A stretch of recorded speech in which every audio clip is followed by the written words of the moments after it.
Kenapa sih Alkitab kita hanya 66 kitab, yaitu 39 Perjanjian Lama dan 27 Perjanjian Baru?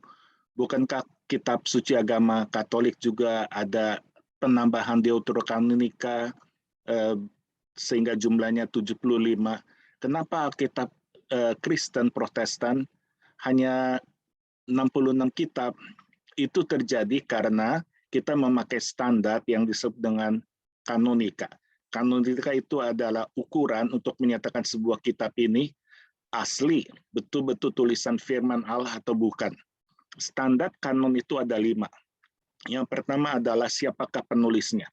Penulisnya itu adalah orang pilihan Tuhan. Harus orang yang Tuhan pilih secara khusus untuk menulis yang disebut man of God. Tidak sembarangan orang bisa untuk menulis, kecuali dia orang yang Tuhan pilih secara khusus. Yang kedua adalah geografinya. Letak geografi tidak pernah berubah dan tidak bisa berubah dari dulu sampai sekarang. Sehingga satu daerah yang sudah ditentukan ke daerah yang lain, itu harus tetap sama, tidak bisa bergeser. Karena itu geografi yang tidak pernah berubah. Yang ketiga adalah sejarah. Sejarah itu berisikan segala tulisan-tulisan peninggalan yang ada, ataupun artefak, ataupun arkeologinya. Sehingga kalau sebuah kitab dikatakan itu adalah firman Allah, tetapi di dalamnya tidak sesuai dengan kondisi sejarah yang ada, maka kita katakan kitab itu palsu.